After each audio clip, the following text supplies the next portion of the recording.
Nature Mantra BP sugar thyroid reversal Nature మంత్రతో సాధ్యం.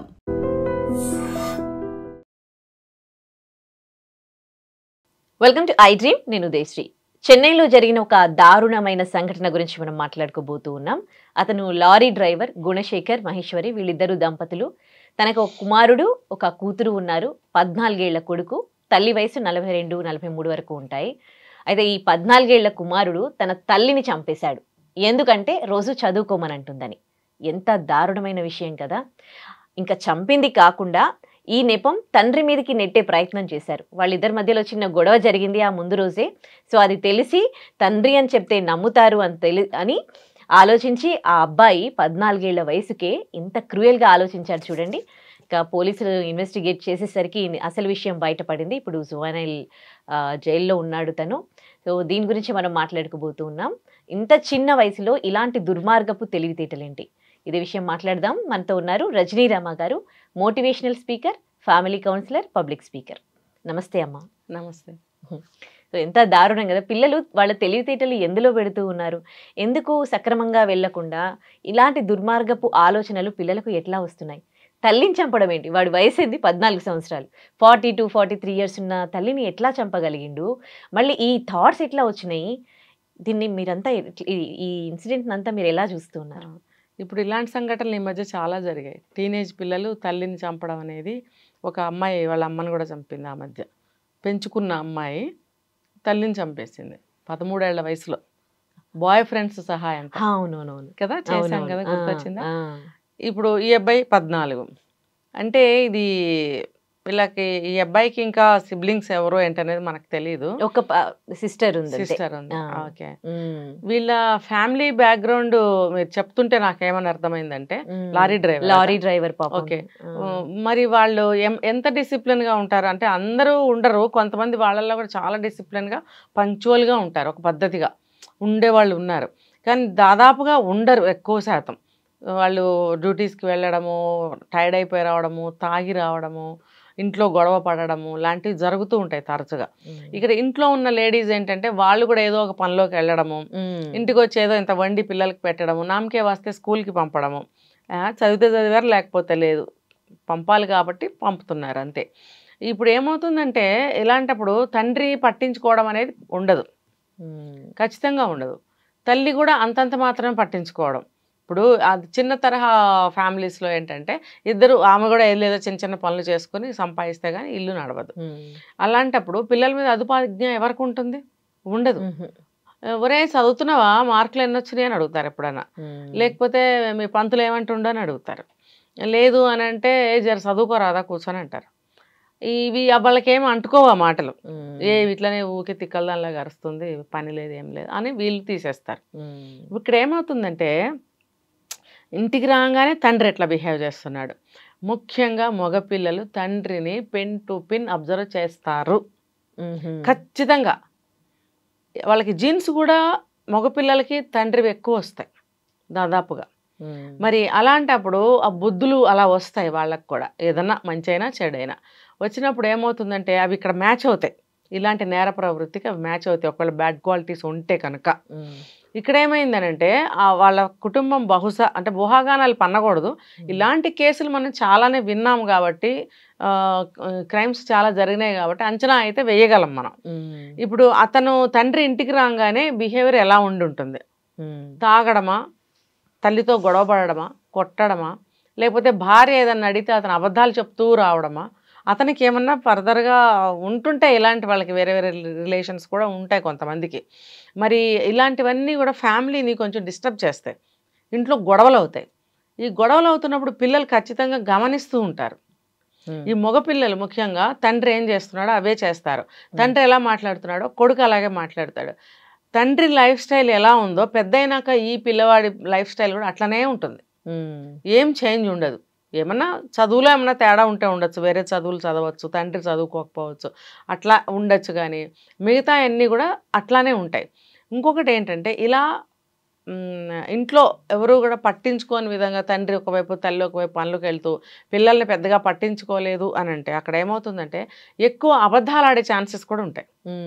అబద్ధాలు, ప్రతిదానికి అబద్ధం ఆడతారు. చదివినావా అంటే చదివినా, మార్కులు ఎన్ని వచ్చినాయి అంటే 100కి 100 వచ్చినాయి అంటాడు. తల్లి ఏమనుకుంటుంది, ఆమెకేం తెలియదు, పాపం చదువుతున్నాడు, మంచిగా మార్క్స్ వస్తున్నాయి అనుకుంటుంది. అది ఎప్పుడో కానీ బయటపడవు. అలాంటి స్కూల్కి వెళ్ళినప్పుడు, పేరెంట్స్ మీటింగ్ అప్పుడు పిలిచినప్పుడు మీ పిల్లాడు మంచిగా చదవట్లేదు అని అన్నప్పుడు తెలుస్తుంది. అప్పటి వరకు పిల్లాడు ఏం చెప్తే అదే కరెక్ట్ అనుకుంటారు కదా. ఇట్లా చిన్నగా స్టార్ట్ అయిన అబద్ధాలు ప్రతిదానికి అబద్ధం ఆడటం అనేది అలవాటు అవుతుంది. ఇప్పుడు ఇక్కడ ఏమైందంటే తల్లి మీద తండ్రి ఇలానే గొడవలు పడుతూ ఉండటం తరచుగా చూస్తూ ఉన్నాడు అనుకుందాము. అనుకున్నప్పుడు ఇప్పుడు ఏదో అడిగితే ఇవ్వలేదని కదా హత్య చేశాడు తల్లిని. చదువుకోమంటే రోజు చదువుకోమని ఇబ్బంది పెడుతుంది, చదువుకోమంటోంది అని అన్నదానికి అది తల్లిదండ్రి అంతకు ముందే పండగ ఉందని ఏదో గిఫ్ట్ ఇచ్చాడంట తల్లికి, తీసుకొస్తే ఆమె నచ్చలేదు అది. సో నచ్చకపోయేసరికి ఇంకా ఇద్దరు మాట్లాడుకోవట్లేదు, చీర నచ్చలేదని. సో వీడి తెలివితేటలు చూడండి, వాడు అంటే నాన్ననే చంపిండు అని పోలీసులకు చెప్పాడు. అదే అక్కడికే వస్తున్నా. ఇప్పుడు పండక్కి ఆయన చీర తీసుకొచ్చాడు, చెప్పాను కదా పిల్లలు అన్ని అబ్జర్వ్ చేస్తారు. తల్లికి చీర తీసుకొచ్చినప్పుడు తల్లి నచ్చలేదంది అంటే ఇలాంటి మాటలు, ఇలాంటి బిహేవియర్ పిల్లల ముందు చేయకూడదు అసలు. బాగుందని చెప్పి లోపల పెట్టుకోవాలి. ఇప్పుడు తెలుసో తెలియక అందరం తప్పులు చేస్తాము అదే, కానీ అది మనము అది గడిచిపోయిన తర్వాత తెలుస్తుంది మనం తప్పు చేసామనేది. ఇప్పుడు ఇలాంటి వీడియోస్ ఎవరైనా చూస్తుంటే ఇళ్లలో కొంచెం జాగ్రత్త పడాల్సిన అవసరం ఉంది. తెలియక చేసేస్తే మనం ఏం కాదు. పిల్లలు బాగా ఇన్స్పైర్ అవుతున్నారు పేరెంట్స్ ని. ఇప్పుడు ఇలాంటివి చూస్తున్నప్పుడు వాళ్ళకి అవగాహన రావాలి, ఎస్ ఇలా మనం ఉండకూడదని. భర్త ఏమన్నా భార్య మాట్లాడకూడదు, భార్య ఏమన్నా భర్త మాట్లాడుకోకూడదు పిల్లల ముందు. ఆ చీర తీసుకెళ్ళి లోపల పెట్టుకుని బాగుంది మీ నాన్న తెచ్చాడని చూపిస్తే అయిపోతుంది కదా. ఎక్కడైతే బాగలేదు వద్దని చిన్న ఆర్గ్యుమెంట్ ఏదో జరిగే ఉంటుంది అక్కడ, వీడంతా చూశాడు. తర్వాత వీడు ఈ కోపం తల్లి మీద పెట్టుకున్నాడు కదా, చదవమంటుందనో, ఇప్పుడు ఇందాక నేను చెప్పాను చదువుతున్నావా, చదువు ఎన్ని మార్క్స్ వచ్చినాయి, ఇలాంటివి అడుగుతున్నప్పుడు తల్లి మీద ఆటోమేటిక్గా కోపం వస్తుంది. ఇలాంటి వాళ్ళు కొంచెం ఏమంటారంటే జులాయితనంగా తయారవుతూ ఉంటారు. 14 ఏళ్ల వయసు అంటే అప్పటికే మంచో చెడో వాళ్ళు సంతరించుకునే ఉంటారు. నేను చెప్తాను 14 ఇయర్స్కి విచక్షణ జ్ఞానం వచ్చేస్తుంది రావాలి అని. వచ్చేది బ్యాడ్ అవ్వచ్చు, గుడ్ అవ్వచ్చు. వీడికి బ్యాడ్ క్వాలిటీస్ అన్నీ వచ్చేసినాయి. నాకు తెలిసి వాడికి వేరే సిగరెట్ల అలవాట్లు కూడా వచ్చే ఉంటాయి.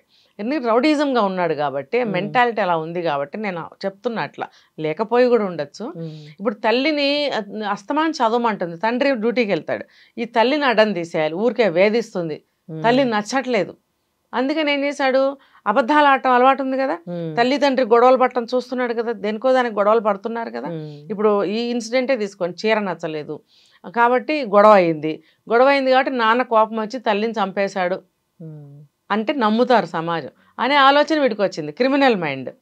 ఎందుకంటే అలాంటి తిరుగుళ్ళే తిరుగుతున్నాడు, అలాంటి పోకళ్ళే పోతున్నాడు కాబట్టి మైండ్లో ఆలోచనలు ఎప్పుడు అలాంటివే చేస్తూ ఉంటాడు.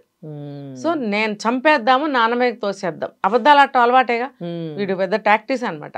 అబద్ధం ఆడేసి అక్కడ తండ్రి మీదకి నెట్టేసి చూసేవాళ్ళు ఎవరైనా చిన్నపిల్లాడు ఎందుకు చంపుతాడులే అనుకుంటారు కదా, తండ్రి మీదకే వెళ్తుంది. అక్కడ ఇన్సిడెంట్ కూడా ఏం జరిగింది, చీర అనేది పెద్దవాళ్ళ మధ్యన విషయం, పిల్లాడికి తల్లికి కాదు కదా, నమ్ముతారు ఈజీగా.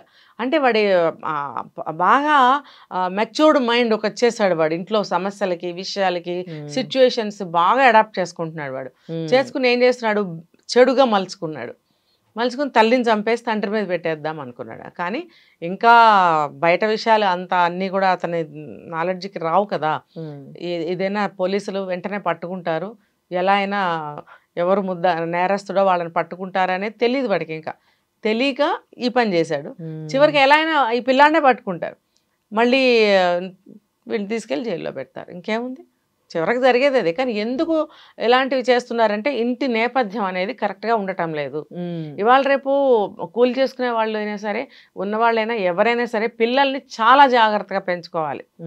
వాళ్ళు ఇష్టారాజ్యంగా రోడ్ల మీద వదిలేస్తుంటారు, వెళ్తే వెళ్ళారు లేకపోతే లేదు స్కూల్కి అనుకుంటారు. ఎప్పుడు అమావాస్యకి పుణ్యానికి అడుగుతారు ఎట్లా చదువుతున్నావని. ఇవన్నీ కాదు, నువ్వు స్కూల్లో వేసింది ఎందుకు, చదివించుకోవాలి, మంచిగా బాగా చదవాలి. బాగా చదవాలంటే నువ్వు ఎలా పిల్లవాడిని తయారు చేయాలి, ఏమని నువ్వు మంచి మాటలు చెప్పాలి, పిల్లల ముందు ఎలా ఉండాలి, ఇవన్నీ అన్ని కేటగిరీస్ వాళ్ళకి వర్తిస్తాయి. ఇవి పాటించాలి, లేకపోతే పిల్లలు ఇలాగే తయారవుతారు. రైట్, థ్యాంక్ యూ అండి. నిజంగా ప్రస్తుతం ఉన్నటువంటి సమాజం దేనికి ప్రయారిటీ ఇస్తుంది? ఆర్థిక సంబంధాల చుట్టూ మాత్రమే తిరుగుతుంది. మళ్ళీ ఎన్నికలంగానే చాలా విరక్తి కలుగుతాం. మంచి అనిపిస్తుంది కదా, లేడీస్ కూడా ఛాలెంజింగ్ జాబ్స్ చేసినప్పుడు చాలా బాగుంటది. ట్రాఫిక్ అసిస్టెంట్స్ గా నియమించిన ట్రాన్స్జెండర్స్ అందరితో సాల్యూట్ చేయించుకుంటున్నారు. ఫుడ్ డెలివరీ ఇవ్వటానికి వెళ్ళినటువంటి డెలివరీ బాయ్ అనిల్ పై కళ్ళ ముందు